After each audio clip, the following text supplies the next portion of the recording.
Welcome to the first episode of our new podcast series, On My Honor. I'm your host, Kamron Spivey, and each episode I'll be joined by a different Washington and Lee student as we discuss the honor system, its history at WNL, its importance, and its future. We're going to be tackling a lot of the major issues that you've been wondering, such as the Single Sanction, AI, and just the general culture of honor at Washington and Lee. Before I introduce my first guest, though, I just want to take a second and thank all of the contributors who made this program possible. Our Charlie Kirk Fund for Media Excellence ended in October and raised over $30,000 to help provide new recording equipment like this, to provide a fund for producing podcasts, and actually to help support students and encourage them in that endeavor. So we hope that this program is a great example of things to come, and we ask that you be patient with us as we work through some of the difficulties with this new equipment. So with that said, I'm going to introduce my first guest, Tim Johns. He's a senior from Philadelphia, a computer science major, I believe, and a good friend of mine. I've known him since he was a freshman.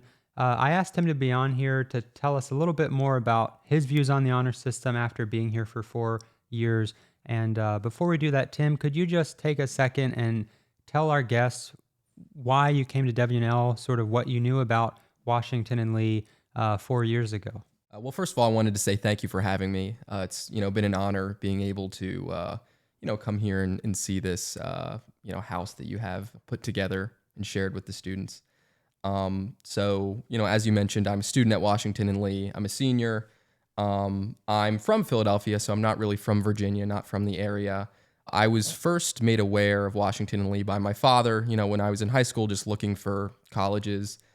He was close to coming to Washington and Lee. He didn't. He actually went to UVA for law school, but he was between Washington and Lee Law and UVA Law. And so when he was here, the community really made an impression on him. And so he always really kind of liked the place, even though he wasn't a student. And so he said, hey, maybe we should go and check out Washington and Lee. I know it's not in Pennsylvania. I think you might like it. I liked it. And so we came down and visited, and, I really enjoyed it. I mean, I think the reason that I sort of was drawn to Washington and Lee and Lexington in the first place was sort of the community aspect of campus life and just sort of the campus in general. There's a lot of history. I'm not a history major. I'm a computer science major, actually. Well, we all make mistakes. Yes, right. Yeah. But history has always been something that I enjoyed and I think is, interesting and important. So, these are kind of the factors that, pushed me towards Washington and Lee.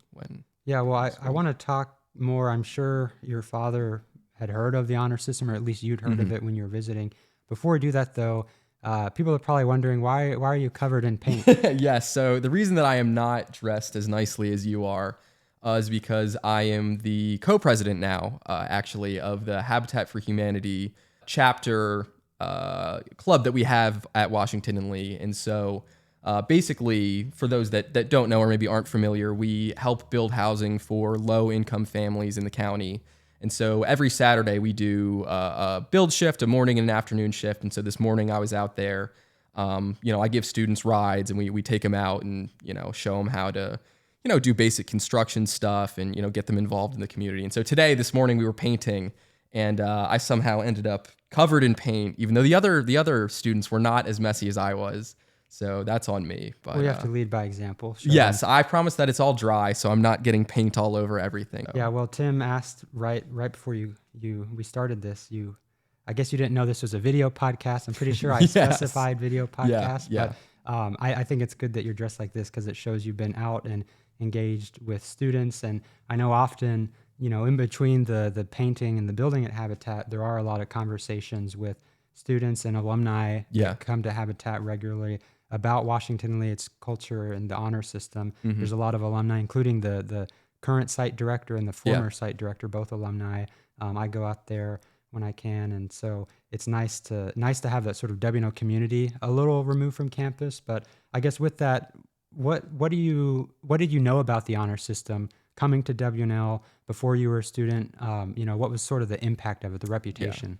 Yeah. So when I was in high school, kind of before being introduced to WNL, I hadn't heard of the school, so I didn't really know anything about the honor system. But when I had, first learned about the school from my dad, that actually was one of the first things that he mentioned. He was like, "Oh, it's, a great school and it's in an interesting area. I think you'll like it." And also there's sort of this unique culture is they have this honor system where, students are sort of, bound to a certain, manner of behavior. They uphold a certain level of respect for themselves and the community. And if you don't respect that, if you don't take the pledge, then you don't go to school there. And so that was something that I thought was kind of interesting. And I didn't really think about it too much, I guess, in the intervening months between me applying and getting in and then actually showing up at Washington Lee. But it definitely was something that was on my radar a bit, even coming from, a different state and not really having too much of a family connection. I mean, my father had been there, but he's not an alum. So like I said, it was something that I'd heard of, but I didn't know too much about. So when were you a freshman? What year? That was 2022, I think. Yeah, and so I guess that would have been after the sort of whole COVID incident. Yeah. And when I was a freshman in 2020, our orientation was on Zoom. It sort of lost a lot of the significance, maybe the reverence or importance of it.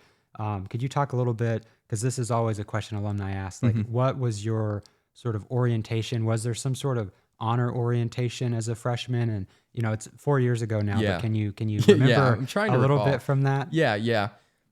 I believe there was. I know that we did have discussions about it. I mean, of course, there's sort of the ceremony, it's the honor ceremony. I don't know if they call that during the initiation. Yes, when we all, you sign the book and everything. Of course, it's, an honor system. It's not like a, specific set of rules. But it was definitely made clear to us sort of what the expectations were as far as, how you need to, act as a student at Washington and Lee. And it's something that they sort of, are proud of for good reason, is they you sort of let you know that, hey, like you don't need to worry about your stuff being stolen. You can leave stuff out. We're going to trust you. Your teachers are going to trust you to, maybe take exams, unsupervised or from a different location. So stuff like that, we were definitely made aware of. Do you think the students, the freshmen, after that orientation week, it's sort of the first week of campus, maybe even before classes start, do you think that those lessons stuck with them, that the students felt sort of cautious of violating the honor system, breaking the community's trust? I'll share a quick anecdote. When I visited campus in 2019, and I was a prospective student, it was a flying weekend, so I stayed with a student in Graham-Lee's dormitory. I remember we were in that study room in Graham-Lee's that's always really messy and not a whole lot of studying taking place. But we were in there, and they were studying, and the student, and again, he was a freshman, and there were maybe 4 other freshmen in there, and he was doing some assignment, and he said, "Oh, is this an honor violation if I were to something?" And I don't remember exactly what the issue was, but I mean, he was concerned. Like he asked his friends, and it was his friends who sort of had a bit of a discussion back and forth on it. And then I think they ultimately decided, no, I think that's fine. And again, it wasn't like I'm using somebody else's notes. Yeah, it wasn't something that was very blatant. It was a sort of something in high school I would have never thought to ask, but I'm sure the weight of the honor system, it cautioned the student who was like 3 months into the semester to reconsider. So how does that compare to your freshman year and even beyond? Yeah. I think definitely at the beginning of freshman year, there is sort of it's more present in your mind, I guess, because it's so new and it's talked about, I think, proportionally more during orientation week for a student than any other time when you're at Washington and Lee. So I think that, people definitely were thinking about it. I think that sort of the most enduring way that students sort of think and debate about the honor system comes out of sort of, I don't want to necessarily say like lying, but sort of, anytime you're misrepresenting something. I had a conversation with a friend recently, and we were joking about something that was completely inconsequential. It was something for his fraternity, and they're, required to, set up meetings with freshmen and talk to people. And I said, oh, why don't you just have like one of your friends who's, a sophomore or whoever, you can interview them. And he was like, oh, no, it's, very serious that, even sort of outside academics, in Greek life or in other clubs, people are concerned that, something like that could be, in violation of the community trust. So I think that that's sort of the most, the most enduring way that I see it sort of recurring as a conversation in student life. Yeah, well, that's good to hear from you that it seems to be the honor system seems to apply culturally, sort of Yeah. outside of the classroom. Yeah. I think a lot of schools have very rigorous academic standards, right? And Yeah. you can use this source on an exam, you can't use this source. But Washington Lee's honor system isn't about the classroom, and Yeah. that's part of it. But Yeah. it's a larger culture of honor that really is supposed to shape not just your time at WNL, but really even beyond. And that Yeah. you talk Yeah. to alumni who graduated 50 years ago, and their whole professional career was sort of predicated on this pledge that they signed, Yeah. back Yeah. in 1965 or Yeah. sometime, right? Yeah. And they've sort Yeah. of always tried to live like that. But I know there's been a lot of concern, and you and I are actually having this conversation at the school dining hall maybe a month ago. Do students themselves have honor today? Do they act honorably? And I think generally most students would probably agree, like in the classroom and outside of the classroom, like doing academic work, students are not by and large cheating. There's not Yeah. rampant plagiarism. There's always going to be cases here and there, but generally our students are academically trustworthy. But, and I'm not saying that this isn't the case, but do you think culturally students aren't as honorable as they could be? Well, like you said, I wouldn't say that, all of the student body is, necessarily dishonorable, but I do think that it could be taken more seriously. I do think that there is a sort of a growing subset of the students that just don't really care, they just think it's kind of dumb, or they think it's outdated. They don't like the single sanction. I know that's a big thing. I think that the manifestation of that I see and that I think is sort of the most distasteful is just sort of this view of, students kind of seeing everything as something that can be kind of gamed or broken, or you can take shortcuts. And I'll give you an example. Now, this technically wasn't a Washington Lee student, but this is someone who is involved. And, I was talking to them in a group, and they were saying that they had stolen from Walmart, like shoplifted, like some candy or something, like something super cheap. And I was kind of like, why would you do that? Like, I kind of stopped them, and I was like, that's like, you don't need, like, you could have afforded it. You didn't need to do that. And they kind of got very defensive, and they said, well, we didn't hurt Walmart. Like, that's not coming out of the employees' paychecks, like that, very negligible thing. And I, sort of tried to articulate to them why that was wrong, and they didn't seem to understand. They said, well, they didn't view that they had harmed anyone. And I was like, well, no, but you took something that wasn't yours, and that you should just feel bad about that. Like, that is just something that you shouldn't be doing. Well, it reminds me a lot of, I was home this last weekend, and my dad and I were watching a movie that came out a few years ago about Bonnie and Clyde and the FBI and other people. I think I know this. It was a good movie. It is a good movie. I'd never seen it, but the sort of the subplot within that is that Bonnie and Clyde, they're awful killers. Now, WNL students aren't Bonnie and Clyde. Yes. They are going and they're killing people, cops and other folks, very gruesome stuff. But they're this sort of cultural icons. There's sort of a almost a cult of worship around them. Yeah. And the movie, like at one point, Woody Harrelson can get a shot on Clyde, but he's not able to because all of the townspeople rush up to the guy's car and they're cheering and wanting his autograph. Yeah. The gas station attendant helped them or something, and he didn't want to tell the authorities. And he said, well, they don't hurt people like me, working class. And so it's almost this thought, sort of a Robin Hood type thing. Society sort of draws those lines. And so bringing this to a microcosm at WNL, stealing candy from Walmart. Yeah. It's hurting Walmart. I'm not hurting the employees. Yeah. But the issue there, I think, and why, and this is the sort of moral line of this movie that I was talking about, is that honor is honor, right? And murder is bad, regardless of who it is. Stealing candy is bad, regardless of who you're stealing it from.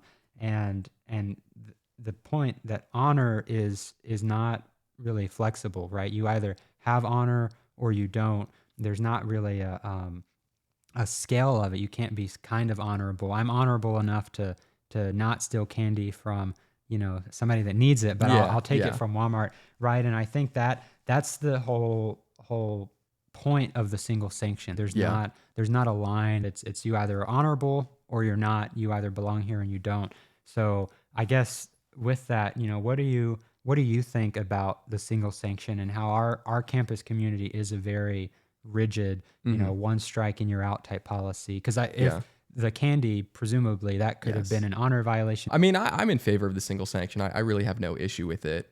I can understand why some students are sort of hesitant about it. I mean, you could conceivably think up a scenario where someone does something that, is perhaps pretty minor or, is misconstrued and then they get kicked out. But I think that that's happened, maybe ever, but certainly not in recent history. I mean, when we're talking about these honor violations, it's always very blatant, Obviously there's procedure, you can appeal it, you can go to, trial, bring forth evidence.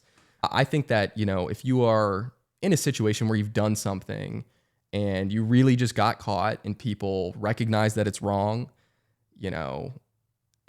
frankly, like there's like, what else is there to really say at that point? I mean, you knew what the rules were, you signed the honor book and, that's that. So I don't really have an issue with the single sanction, to be honest with you. Hopefully during this series on my honor, we'll have at least one person who doesn't like the single sanction and understand, because I personally have a hard time understanding the argument against the single sanction. There's plenty of people that have written against it. There's a recent Ring to Fly article. And so, there's an argument to be had there. I don't think the people that are opposed to the single sanction are all committing honor violations. I would agree with that. But it's sort of, from my view, it's this appreciation for just how serious the honor system has been historically. And, you're not a history major, but I certainly drone on about as much as I can with WNL history when we talk. But if you talk to alumni that graduated here 50 years ago, or even if you read accounts from, the early 19th century, or the late 19th century, early 20th century, the honor system is such a heavy piece to people that, I heard a story on 5-Star Weekend recently, these generals who graduated decades ago. And one of them told me that his freshman year and like the first week or two of classes, a student stole a soda from a vending machine with like a coat hanger. And that person got HV'd for that. And, I think he also said that his roommate or somebody also got HV'd for knowing about it and not reporting it. And that's a really big part that is sort of not emphasized as much today. And again, this legacy that's associated with it, it's a sacred institution, the honor system, and the single sanction is sort of integral to that. And so I think a lot of students, especially those who are critical of the single sanction, just really don't understand its importance. It's not that they're bad students or that they're bad people. It's just that it's a different cultural understanding.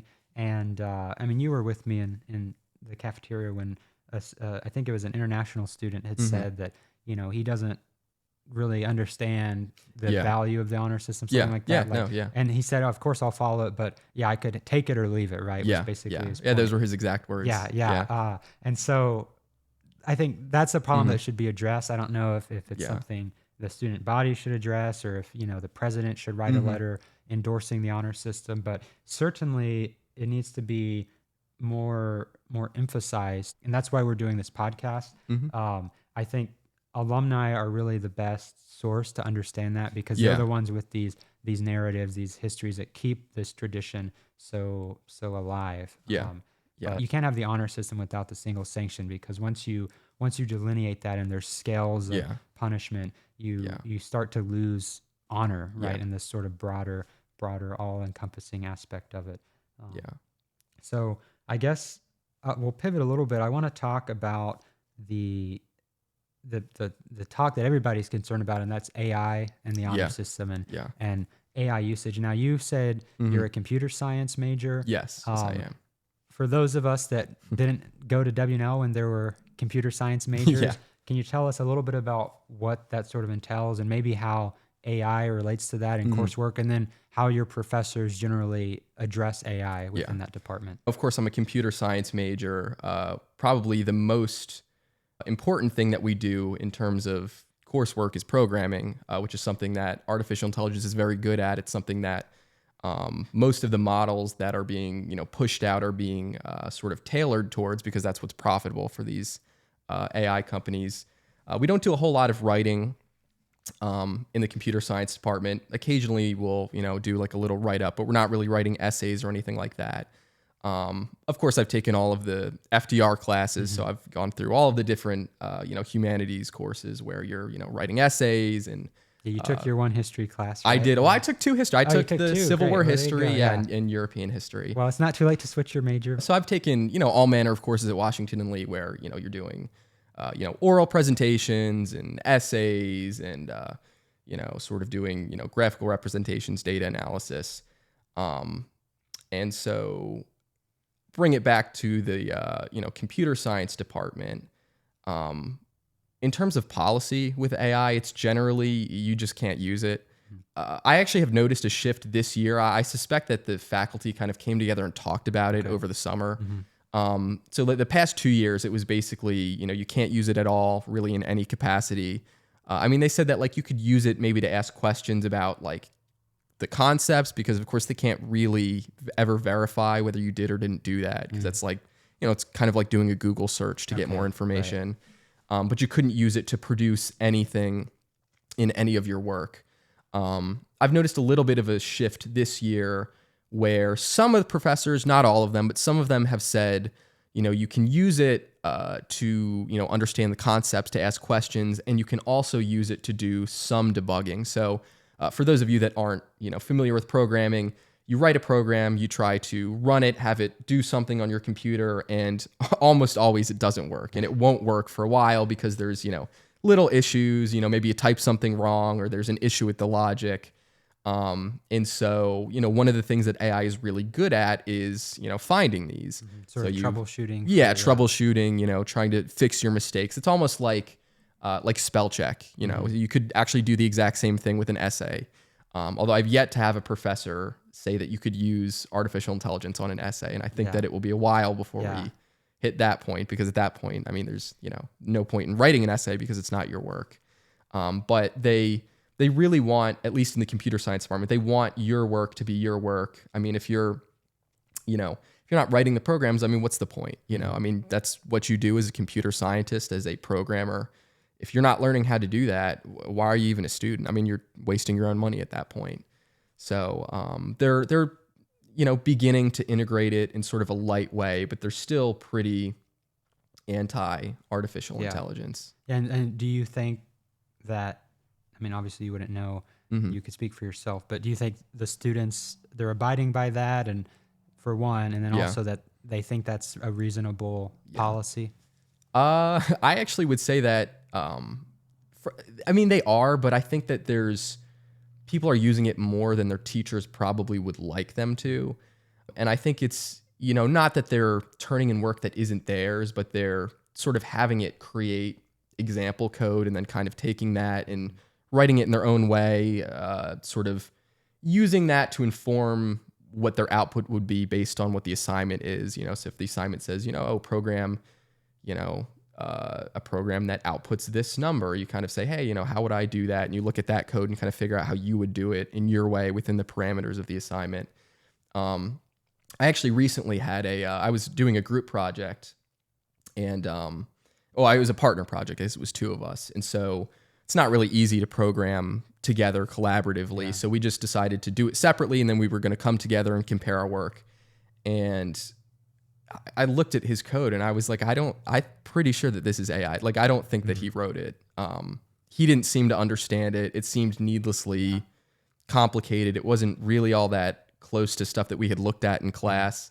And so I just said, like, look, we're not going to use any of this. And so it was basically, I did the entire project because it was all. That's how most group. Yeah, it was. I know it was all my code, but it was like, I don't want to take the chance of this.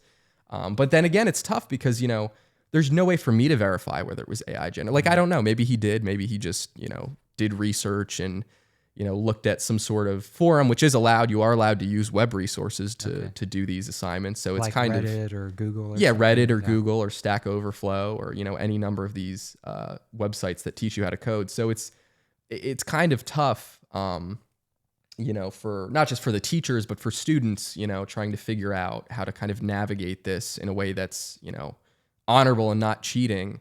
And there's another component that sort of, I mean, obviously I've had no issues with, but I do think that in the future students might have a problem with is the sort of forced integration of artificial intelligence into some of these, tools that we use. So for example, I don't know if you've seen in Microsoft Word, which is where most people write their essays.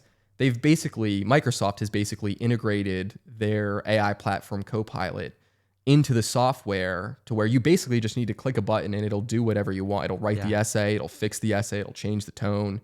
And so I do worry about, AI getting too integrated to the point where, maybe it seems like students are cheating and they didn't mean to, or it was inadvertent, or, they turned something in and for whatever reason, the software changed or edited something like almost like a spell check. Yeah. So, well, I can see why that would be a dilemma. 'Cause, I feel like a history professor, if they were concerned about Microsoft Word adjusting that, they could just say, write your essay on do paper. it on paper. That's probably harder to do for computer It's really science. not ideal. We've done it, not for AI reasons, but it's not really the way that you would do that. Yeah. But even, I mean, students, I think even don't like to write essays on paper. So they'd probably still complain about that if they had to, but well, anytime a student has to use a blue book, it's always lamenting now. And that'll be a surprise to alumni listening, because blue books were really important pieces. But now it's, most professors let you, if it's a written exam, they'll let you use whatever paper, at least from my experience. But a lot of stuff is just done digitally now because it's easier to grade, easier to spell check, easier to read. Because that's true. Student handwriting is not always great.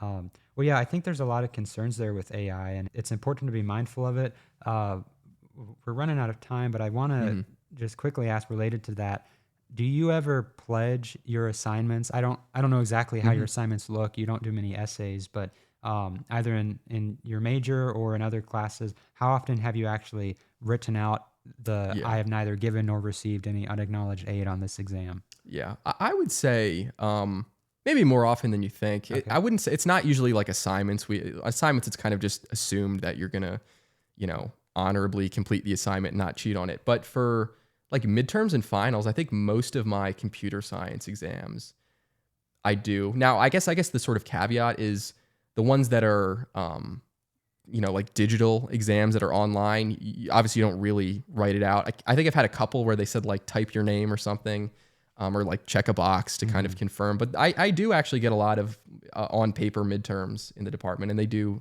there's one professor in particular who really likes to have you write the whole thing out. Yeah, well that's good. I know I would, I did mostly essays as a student as a history major. And so usually they didn't require us to write the pledge at like the bottom of the paper.